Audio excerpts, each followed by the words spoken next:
appreciate your support of LAI and your sponsorship. I'd like to introduce Sheila Harris of Harris Consulting, our premier event sponsor, and ask her to say a few words. Thank you, Amy. It's my great pleasure to be here today. I am Sheila Harris of Harris Consulting and specialize in affordable housing and community and economic development issues. And I'm very pleased to be a sponsor today because Elliott Pollack and I have worked together for probably a couple of decades. We don't need to get into too many specifics about just how long we've worked together, but I have greatly enjoyed working with Elliott and his firm, and just recently finished a study with some of his staff on a housing plan for the city of Sedona. I am also the international president of LAI, and want to thank all of you for coming today and attending. And those of you who aren't members and would like to be a part of LAI and the Phoenix chapter, you can find out more about it by going to LAI at lai.org.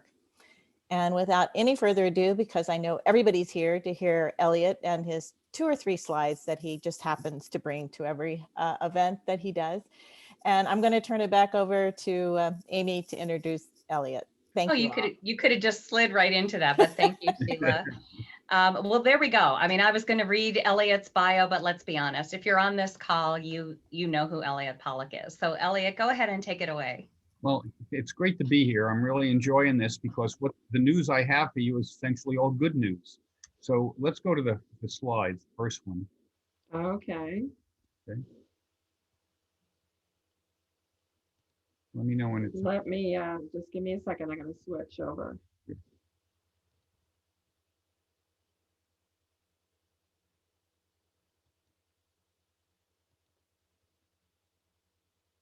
There we go. All right. Why don't we go to the next one? What I've done is basically, nope, there is no next one. Okay, there we go. All right. I put in a few slides about essentially the Biden administration and what's going to happen now that we have a new president. Essentially, his tax program essentially is a tax the rich. There's going to be no increase in taxes for the bottom 4 quintiles. The tax increases are basically for the top 1% and the top 1/10 of 1%. The top quintile, by the way, starts at $230,000. Your after-tax income will decline by 7%, other things being equal. If you're in the top 1%, which starts at $480,000 in household income, your income's going down 17%. If you're in the top 1/10 of 1%, household incomes of 2.4 million or more, your taxes are your income's going down basically 24, 25%. The tax rates top rates going back to 39.6, and capital gains above $1 million are going to be taxed as ordinary income. Go to the next slide, please. You're finally getting the backup to the CARES Act. It's basically $1.9 trillion. It needs to be about half of that, but that's another story. There's $400 billion to basically fund the pandemic. A $1,400 stimulus check that gets you to $2,000, and then a miscellaneous other nonsense. The real problem is that this is not getting the money to where it's needed. If you've been working the entire time from home or going to work during the pandemic and you weren't laid off, you don't need that $2,000. That money should be going to people who were laid off because of COVID, because they're the ones who are in a deep hole. We'll talk about that. Next one, please. Next slide, please. There we go. All right. So we're going to talk about 3 time frames. The very near term, the next few months, while the population gets vaccinated, it's going to be a mess. The economy will open, but it will open slowly. And but essentially, the mess is almost over. In the intermediate term, once people get vaccinated, basically you're going to have 1 or 2 quarters of incredibly explosive economic growth as people get back to work. And then we're so far under trend line that we have 2 to 3 years of above trend line growth. This might be the longest period of above trend line growth that you're going to see for decades. Expect some significant stimulus. There are going to be more payments to people who need it. There's going to be spending on infrastructure. It's going to come with higher business and personal taxes, but you're going to see a lot more stimulus above what you have now.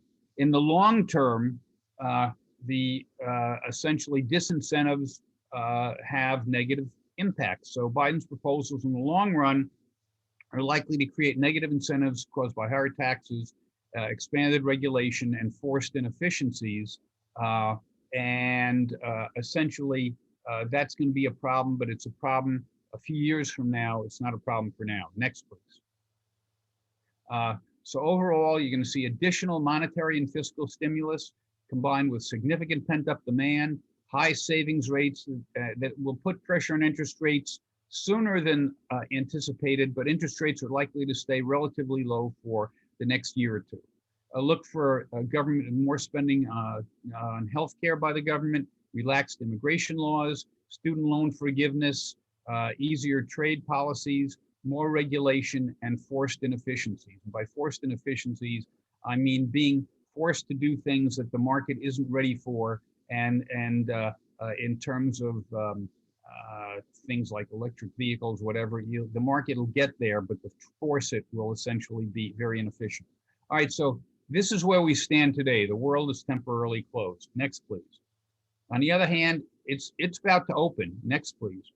And when it opens, it's going to open with a bang. Next, please. The economic recovery is going to really, the second half of the year, things should normalize. We should be in great shape. The amazing efficacy of the vaccines should, by that time, that should be widely distributed. And once the COVID threat is perceived as over, and we'll talk about that in a minute, things are going to take off. There are risks, but they're small relative to the costs. Next, please. This is the primary one in terms of when you're going to see things get better. 80% of all the deaths caused by COVID are in people 65 and over. They're older, they have comorbidities, their immune system isn't working as well. So 80% of the deaths are in basically people who are getting vaccinated first in Arizona. Well, what that means is that deaths in Arizona over the next 2 months are likely to fall like a ton of bricks, because once people get vaccinated, they're not going to get it and they're not going to die from it. So, and again, the interesting thing about this chart, if you take a look at the death rate in people under 50, it's, you have to be incredibly sick or incredibly unlucky to die from this if you're under 50. Again, that's 1% would be 1.0 in this chart. So it's 1/10, 100th, 1,000th of 1% is your chance of dying if you're 17 or less, and 2/10 of 2,000 basically if you're under 50. So when the vaccine gets widely distributed, again, its deaths are going to drop like a ton of bricks. Next, please. In addition, this year, or 2020 was bad, but we're talking about an economy that has a long-term growth rate of 2.3% at the moment, headed down toward 2% because there are going to be inefficiencies in productivity because of regulation, and the population growth is slowing. So we're talking about growth rates in 2021 that's probably almost twice the long-term average, and in 2022, probably 50% higher than long-term average. Those are two very good years back to back. Next, please. There is a way of figuring what potential GDP is based on the factors that impact growth, mainly productivity and labor force growth. And real GDP has not been this far below potential GDP since the Great Depression. It's going to take a few years to get back to trendline growth. And historically, you don't have recessions unless you are at least at trendline growth or above. So we have some good years in front of us. Next, please. By the way, this is not a typical business cycle. In fact, it is not a business cycle at all. It shouldn't even be called a recession. This is more or less a forced closure of the economy by the federal government and state governments. You'll be reading articles for years about whether it was necessary, but it is, and so that's what's causing the real economic problems. Is it's a forced close down, and those who are still employed and received income but had limited places to spend it, so they probably saw cash piling up during the pandemic.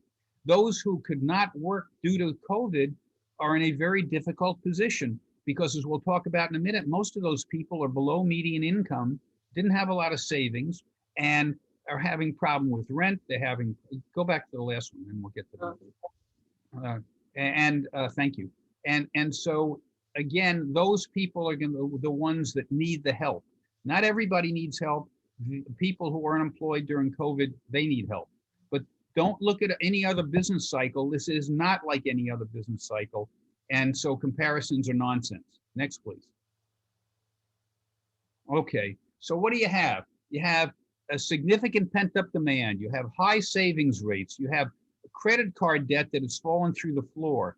Those who are unemployed are going to have an easier time finding a job, and they're going to find that the government themselves, essentially will make sure that people aren't left behind. You have this huge gap between potential and real GDP, and you're going to get some infrastructure spending and more stimulus. So you have just tremendous amount of positive things going on in the economy once people are vaccinated. Next, please. All right, so let's go back to February 2020 before this all started. Next, please. This is what employment looked like. Essentially, it was the longest the longest period of expansion in United States history, and there were no signs that it was going to end. So next, please. So things looked pretty normal and people were happy about things. Next, please. Notice what happened in the second quarter of last year. Things fell through the floor. The reason I have the scale on the left side in red is we had to reduce the scale, so everything historically looked about the same because the decline and then the increase in the third quarter was so great that it essentially there's no historic precedent. Next, please. And that decline left people pretty shook up. Next, please. Same thing with employment gains. This was the longest period of employment gains in U.S. history. Next, please. And so things look good. People were happy. Things were growing. Next, please. Again, we had to reduce the scale so much that everything looks like a dot, except that one decline where we lost over 20 million jobs in 1 quarter, in a 2-month period. Next, please. And that sort of left you feeling a little less happy. Next, please. So in the year prior to the pandemic, virtually every sector grew and grew rapidly. Next, please. And so people were happy. Next, please. Then what happened in February through April of last year is we lost half of the jobs in leisure hospitality. We lost a huge amount of jobs in trade and education and health services, professional and business services, other services. It was a service-based disaster. And we'll talk about why in a minute. We lost 22 million jobs between February and April, and we've gained back 12.3 million of those. Next, please. And obviously not as happy. Next. So to give you some perspective, between the end of the Great Recession, December of 2009, and February of 2020, the US economy gained 22.7 million jobs. In between February and April, we lost 22.2 million of those. So we lost 97.7% of all the jobs gained over a 10-year period in 2 months. Next, please. And that's surrealistic. Next.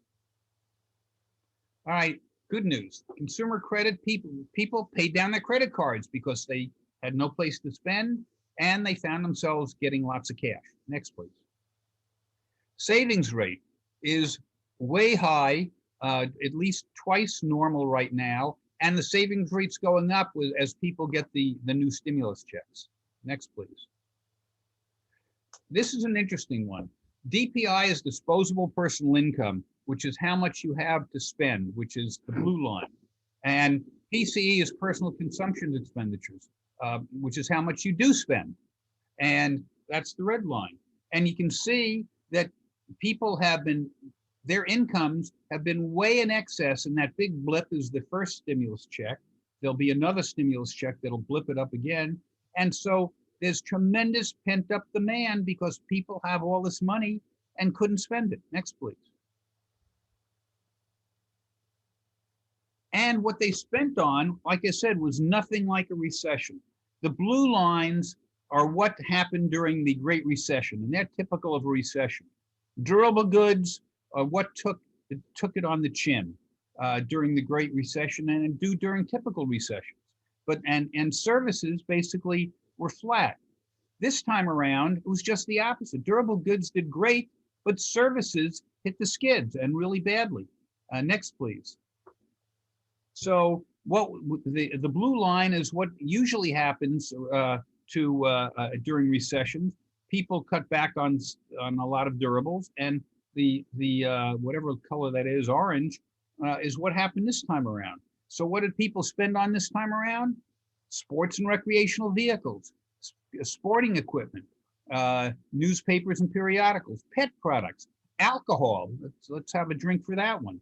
And what didn't they basically didn't spend money on clothes. Hey, there's a surprise, and you got some sweats here in business. But the bottom line is it was completely different than normal. Next, please. The bulk of the losses were in service industries, and those pay below average wages. We'll talk about that in a minute. And industries shut down or restricted by the governor's orders were essentially industries that created crowds. Those are service industries. Next, please. So what was hit? Hotels, motels, airlines, bars, restaurants, stadiums, concerts, gyms, water parks, movie theaters. You can go on and on. It's those things that related to crowds. Next, please. So I broke the economy into three pieces. The first, the high impact, are those industries that were lost 15% or more of their jobs and because of COVID. And the mid is 7.5 to 15, and the low is that industry lost less than 7.5% of their jobs. And it breaks out essentially a third, a third, a third. What you see, though, is that 65% of the jobs were lost in those high impact sectors that were services, and their wages were way below median income. Where was the economy least affected? High income areas, basically tech, essentially those jobs, they only lost about 9.3%, but their average income was $81,000 a year. So the people impacted by this were the ones who could least afford it. Next, please. So you ended up with an economy that has haves and have-nots. Next, please. Let's talk about the haves, because most of us are the haves. Probably 87% of us are the haves. Next, please. We had a job throughout the pandemic. Our options to spend were reduced because you weren't going out. Savings rates increased, and you should find yourself with a lot of cash. Next, please. You couldn't go to Uncle Lizzie's wedding. You couldn't go on that vacation. You couldn't go. You didn't want to go out to a store to spend money. So you used Amazon a lot, but how many boxes can you get in one day? All right, then there's the have-nots. Next, please. They lost or were jobs or were furloughed or had reduced hours. They mainly below average people. They were kept afloat partially by the CARES Act. A lot of people fell through the cracks. They may not have been rehired. And the lack of follow-up to the CARES Act, shameful on the part of Congress, just absolutely disgusting that they didn't do anything as of August 1st, that they let these people hang till now. These people are the ones who need help. Next, please. Many of those people have signed forbearance agreements, and I'm not worried about their mortgages because nobody loses their home when housing prices are going up like this. In addition, what the agencies are likely to do is add the amount of money you didn't pay onto the end of your mortgage. So it's not going to affect your cash flow. It's just you now have a 32-year mortgage. But for those things like rent, car payments, auto payments, where they sign forbearance agreements, those people need the cash to pay that. And in the absence of that, it's going to cause a lot of bankruptcies and evictions and the loss of spending power. So those people, I think even Congress is smart enough, and boy, that's giving them a lot of credit. Well, they'll figure out that these people need help, and there'll be money aimed specifically at this group of people so they can get in the economic game. Next, please. I can hear you laughing. Next. Okay, so forbearance, this is mortgages, and it got up to about 4.8 million people. It's down to essentially under 3 at this point. This won't be a problem. Next, please. Where the problem is there are about 3 million people who signed auto loan forbearance agreements and 15 million people who are signed credit card forbearance agreements. There are about 10 million people who have not caught up on last month's rent payment, and another 8 million say they have no confidence they can pay this month's rent. Next, please. And this is what it's going to feel like at the end of this. You're going to be hanging on that tree as the people start knocking your door, say, okay, pay up. This is where they need help from the government. And not everybody does. That's a waste of money. So the fiscal stimulus, the CARES Act, it's helpful for individuals. Many businesses fell through the cracks. There's an estimate that almost a third of businesses that were there before COVID will not be there after COVID, mainly small businesses. And it's too late for a lot of those businesses. Congress screwed up, and it's going to be difficult. It'll make the recovery a little more uneven than it has to be, but count on more stimulus. Next, please. The Fed is promised low interest rates, and they will keep interest rates low for the foreseeable future, but they can only keep short-term rates low. They can't affect like 10 or 30-year rates, but they're going to try to do whatever they can to keep interest rates low until things get normalized. And they will tolerate inflation above 2% until they're sure that the job market has stabilized. So the Fed, you have both fiscal and monetary stimulus at the same time. You have a lot of people who have a lot of money to spend. You have a lot of pent-up demand. You have room on your credit card. That says boom. Next, please. So let's talk about the road to recovery. Next. Okay, what's changed? Obviously, the movement to e-commerce has accelerated, and the retail apocalypse has also been sped up. Restaurants are going to continue to have outdoor dining if they can, but curbside pickup and delivery, that's going to hang around. Telemedicine, that's going to hang around. And shared learning, especially in higher education, certainly not in K through 12, because that's been a disaster, will continue to be something that people are going to have to get used to, because universities are going to be under cost pressures going forward, because the number of people who will go to college is going to be dropping just because there are fewer of them. Next, please. The movement to remote work is here to stay. Pre-COVID, it was 5% of workers. Post-COVID, it'll probably be 15 to 25%. And this doesn't mean that they are going to work home every second of every day. Maybe they go to the office 2 or 3 days a week. But there's going to be a lot of people who are permanent and basically can work from anywhere in the country. That suggests a little less business travel and a little less demand for office space. Ask yourself, how many of you were on Zoom calls frequently prior to COVID? And how many of you were just used to it now? Next, please.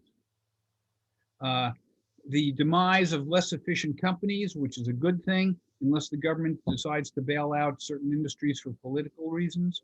More automation, especially with the increase in minimum wage, bodes well for high wage workers. It actually bodes poorly for less educated workers. Next, please. Despite the fact that there were about 18.7 million people who are unemployed or underemployed, the number of haves far exceeds that, and it minimizes the impact of the have-nots. And again, before I was saying you would have a K-shaped recovery where 85, 87% of the economy took off and 10 or 12 didn't. but I truly believe that there'll be stimulus so that the people who were laid off due to COVID, not people who felt like sitting on their couch and were asked to go back to work but chose not to because the incentives were they made more money sitting on the couch than they did working. Those people who genuinely couldn't get a job because of COVID and their jobs were done away with, they'll get some more stimulus. Next, please. And then you get the ripple effects. Keep in mind, when you go back to work, you're going to go out, you're going to spend money, you're going to create demand in the place you spend money, and essentially this will ripple. It's a positive ripple throughout the economy. Next, please. We'll talk about the demographics of housing. They are sensational. Next, please. And the end, no, go back one, because Joe Biden must be running this. Incentives matter, okay? Increased taxes and tougher regulation will clearly result in a slower long-term rate of growth. You're not going to see it initially because there's so much pent-up demand, but down the road you will. Next, please. All right, so how'd Phoenix do? Next, please. I got a kick out of this. This must have been a big day at Big Surf, but this was actually a newspaper article. Next, please. All right, Phoenix. 92% of all the jobs over the last 10 years have been created in Arizona have been created in Phoenix. 92%. Okay, so I used to tell people that you had Phoenix and the rest of the state could disappear and nobody would notice for several weeks. That is absolutely true. Next, please. See, Arizona was the third most rapidly growing state in the country. Utah had a good year. Idaho opened 2 new 7-Elevens, I guess, but no, seriously, Arizona did very well. Next, please. And here's to give you some long-term perspective. This is the best we've done since the housing bubble. Next, please. And Greater Phoenix was the best performing major market in the entire country. It didn't mean we gained jobs, we lost less than anybody else in the country. Next, please. So again, this is what employment growth looked like in Arizona or in Greater Phoenix prior to COVID. Next, please. And things, again, normal for Phoenix, people are satisfied. Next, please. Then you ended up with this. Next, please. And you're a little less satisfied with things. Next, please. And this was not in manufacturing, although it was affected. It was not in services. You could see that services went down as a percent of total a little, but not dramatically. But go to the next one, please. This was a leisure and hospitality depression. It went from effectively 11%, 11.5% of the economy down to about 7.5% of the economy in 2 months. In 2 months. Next, please. And lost almost 40% of all the leisure and hospitality jobs. It was staggering. Next, please. Now, the good news is over the 10-year period, the 2-month period we talked about, February through April, compared to the 10-year period prior to that, the U.S. lost 97.7% of all the jobs created. Arizona lost 48.8%. Greater Phoenix lost less than 41%, which relative to everybody else was pretty damn good. Next, please. And then the year prior to COVID, I'm sorry, the first December through December, and since these aren't seasonally adjusted, we just took year over year. But from December to December, ending in December 20, the U.S. lost 6.2% of its jobs. Arizona lost 2.8, and Greater Phoenix 2.3. Next, please. And so things look like they were coming off the tracks. Next, please. But here's the good news. From April on, the U.S. has gained back 56% of all the jobs, Arizona almost 70%, and Greater Phoenix almost 75% of all the jobs lost. So we've made a good comeback already, and we're going to get back all those jobs, and with the pent-up demand, a lot more as soon as enough people are inoculated. Next, please. And as you can see where the jobs lost and gained, the job losses from February to April of last year, 294,000 of them, the leisure and hospitality, education and health services, so on and so forth. Where do we regain the jobs? basically the same places we lost them, and that'll continue to be the case. Next, please. So what's the future hold for Greater Phoenix? Next. We now know the timelines of the vaccine and better therapeutics for those people who do get COVID. Next, please. I expect next year to be a spectacular year for employment growth, and I expect 2022 to be a spectacular year for employment growth in Greater Phoenix. Next, please. Next. Population growth, we'll talk about this. I expect them to be good years. Now, go to the next one. I think you'll take a look at the 70s, 80s, 90s, 2000s. We were growing twice the rate we are now. What happened was the rate of population growth in the US as a whole slowed dramatically.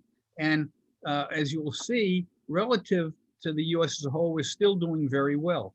But we're gonna have pretty strong population growth, probably 90,000 people a year going forward. Next, please.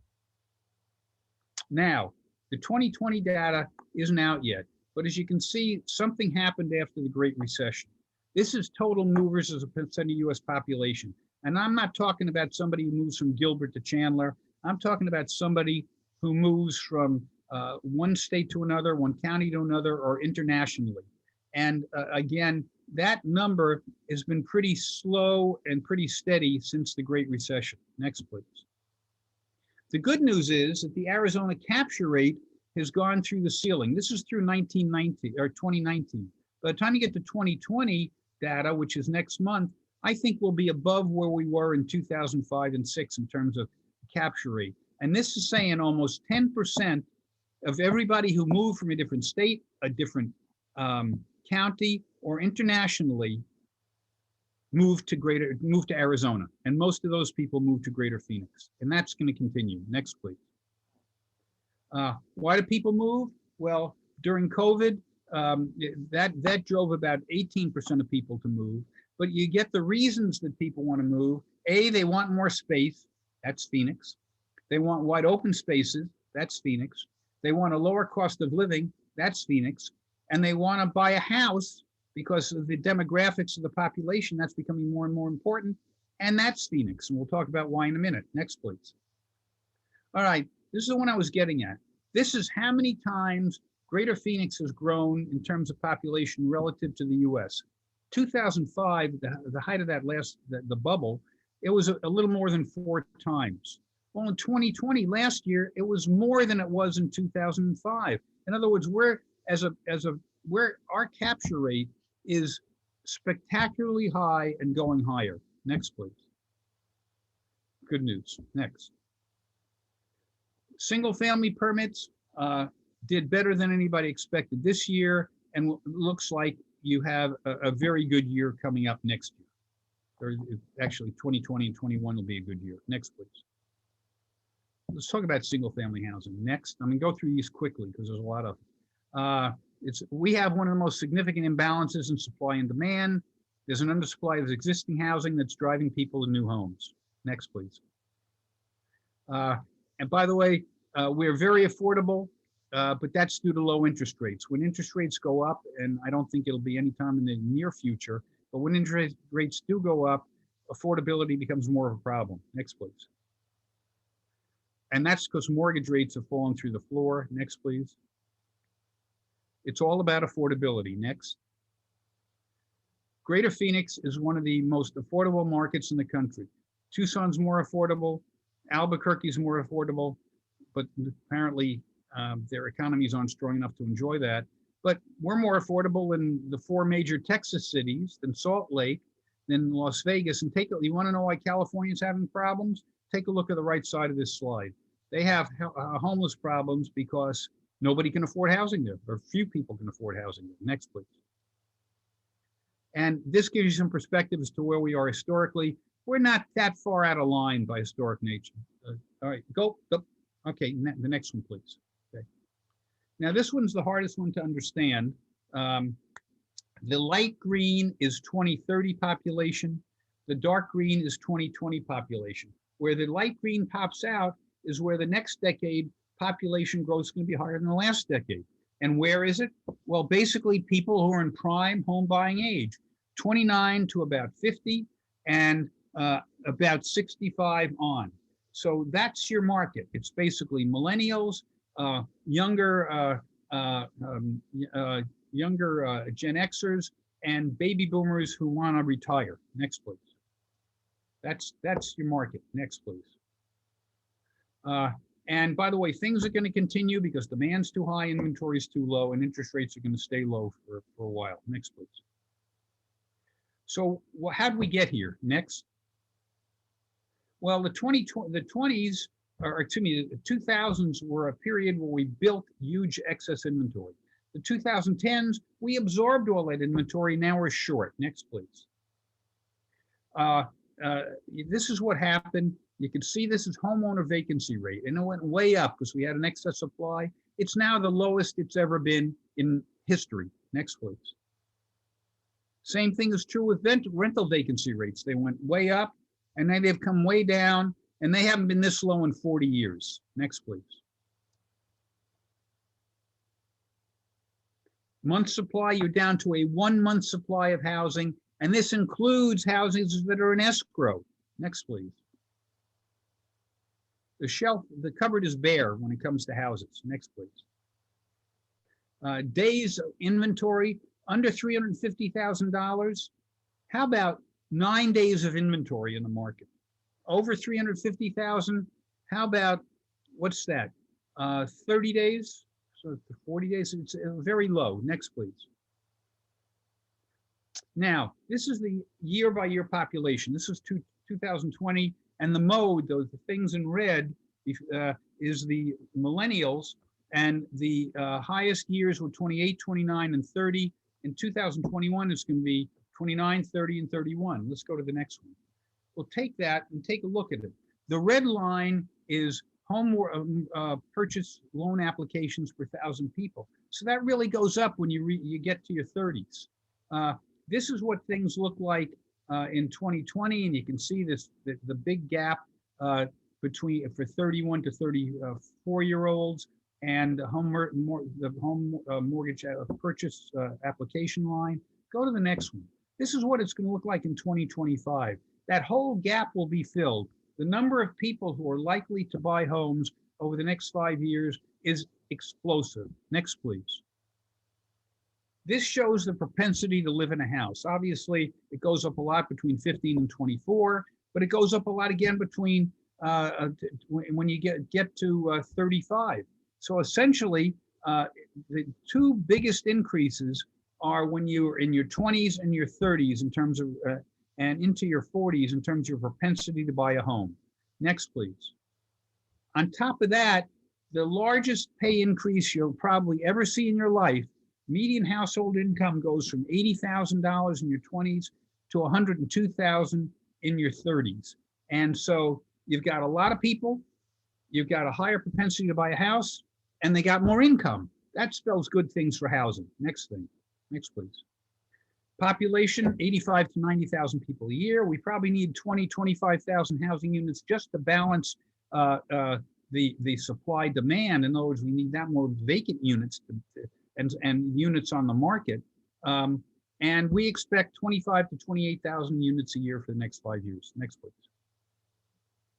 Top selling subdivisions, it's all about affordability. Next, please.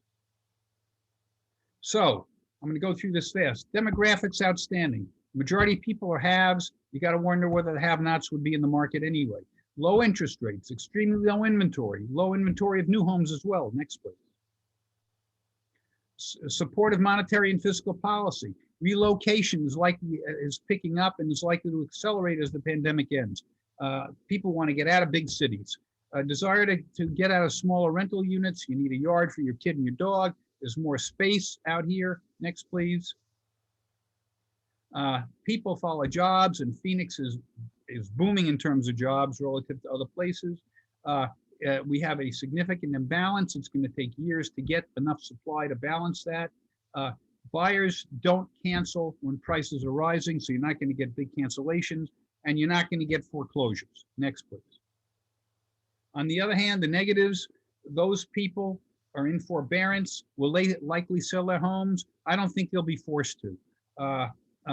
Renters may leave, who are renting, will they leave single family homes for apartments? If you're renting a single family homes, you have 2 kids and a dog, you're not living in an apartment. You might go to a BTR facility, a build to rent facility that have a small yard, but essentially you're going to be in a home or something that looks like a single family home. I don't think that COVID is going to have an effect on anybody's credit rating. I think people overlook that. Will we negatively be affected by moving patterns? No, it's quite positive. Proposition 208's real pain. It's real stupid. We'll talk about that in a minute. And interest rates, because it's all about affordability. If interest rates go up, that puts pressure on the market, although the demand is so strong, we'll survive it. Next, please. So the outlook is overwhelmingly positive. Next. Let me go through these. Next. Supply and demand. Change in inventory in this slide is red, absorption is blue. Multifamily housing, you still had a situation where there was not a huge increase in inventory. This is only through 19. Next, please. But the number of units delivered in 21 and 22 is not that great relative to what the demand is going to be. Next, please. Interestingly enough, rents still went up by about 4%. When you have a market where rents are going up twice the rate of inflation, there's still a supply-demand problem. Next, please. Office, next. Vacancy rates went up, and they're going to go up some more. Next, please. And that's because you had negative absorption, and you had a change in inventory that was pretty strong. Next, please. On top of that, what's not in these numbers is the amount of sublease space doubled, where companies said, we don't need this space, we're cutting back permanently. Next, please. Industrial. Next, please. This is a very strong market and will continue to be a very strong market. Next, please. Here in 2020, supply and demand were in balance. The change in inventory and absorption were about the same. Next, please. And you'd get a vacancy rate of about 6% and 11 million under construction. Can't put a dent in that. Next, please. Retail, next. This is a continuing disaster. Next, please. Essentially, a change in inventory was negative and absorption was 0. Next, please. So, all right, let's get to the end. The vaccine suggests that the end of the pandemic will occur sometime in the second or third quarter, right? Late second and third quarter. The end of the shutdown will obviously then occur if it doesn't happen before then. And that means people go back to work and people can go out. Return to normalcy will be very quick at first. It'll be a little slow after the initial surge due to supply chain constraints and the fact that you'll start going out to dinner again, but you're not going to take 18 vacations and you're not going to eat out 14 times a day. That money is going to be spent on other things. Growth should be above trend line through at least 23, and the have-nots will not be left behind. Next, please. We're doing well compared to virtually everyone else. There's one possible exception that's going to come and bite us down the road. Next, please. And that is Proposition 208, which I can not say enough negative things about because it is going to be self-defeating in that we went from the 39th highest tax rate or the 11th lowest to, and very competitive with virtually everybody, to the 9th highest tax rate. And if you look who the states are that are above us in tax rate, those states all suck in terms of economic development. They have negative job growth. They have negative population growth in a lot of cases. And that has to do with the fact that people, when they look for states, have essentially an initial cut, and then they cut it down to 2 or 3 states and then go into detail. One of the things that's always in the initial cut is highest marginal tax rate. And this will immediately cut us out of a lot of things we otherwise would have gotten. You're not going to see this immediately because everybody who's coming here over the next couple of years already made that decision, but you're going to see it down the road in terms of slower growth and in terms of those people who are affected perhaps leaving the state. Next, please. That being said, if there's one place in this country you want to be over the next 3 years, it is Greater Phoenix, Arizona. We are in for a hell of a ride. You're going to feel a lot better. Get vaccinated as soon as you can. Stay healthy until then. And with that, I'll answer questions if there are any, Sheila. There are a couple that came in here, so hang on. Let's see. Oops. Okay. Right. What can we learn from the Spanish flu pandemic as far as economic effects? Do you think we'll see a roaring 20s again?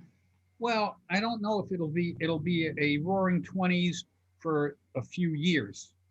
You don't have the same incentives past the first 3 years from now. The Fed and is going to feel differently. Fiscal policy is likely to remain stimulative, but for the next 3 years, it should be a heck of a ride. Okay, what would you do differently than what President Biden is proposing to get the economy back on track? Well, I think if you create disincentives, ultimately those disincentives take into affect things. So I'd be a little more careful about taxing the very rich, and again, his definition of rich starts at 270,000 for household income, and I certainly would be careful about what I do with corporate taxes because that has worked very well, and I would essentially target the relief because you don't need to give money to people who maintained their employment throughout the pandemic. You need to give the money to those people who genuinely couldn't work during the pandemic because their businesses were closed. And you need to essentially get money to whatever small businesses are left to make sure that more small businesses don't go under. And it's not only small businesses, it's medium and large businesses as well, but they have other sources of capital. Small businesses don't. Correct. The pandemic seemed to expose a number of issues with global logistics, resulting in the difficulty of getting certain goods, for example, toilet paper, fitness equipment. Do you see any long-term effects from this or any changes? Well, I think you'll see secondary supply lines. Something like this is hopefully no more than a once in 100-year event, but it did expose those.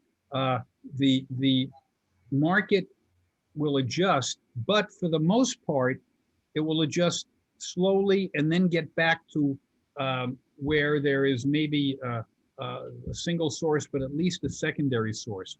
The reality is that we never run out of toilet paper unless people start to hoard it, but that is normal. Same thing with fitness equipment. It's more products that make other products where a company couldn't get enough of a certain type of Framistan or whatever you want to call it to put into its machine to get it out the door. And so I think it's going to be incumbent upon individual companies to make sure they have secondary and tertiary supply lines. With the demand being so high, it is putting upward pressure on land values, which is also going to push home prices up. Do you see that as a significant threat to affordability? Well, obviously, you can't have housing prices go up well more than incomes going up for any extended period of time unless interest rates were going down. So yes, it's an issue. It's not an issue for now. It's an issue for down the road. How far down the road? With all the stimulus, I think it's an issue you start to see in 22, but maybe it's a 23 or 24 issue. And it's going to change things. For those of you who are old enough to have lived through the late 70s and early 80s, when mortgage rates were in the mid-teens, there was still a housing market. People figured out how to do it.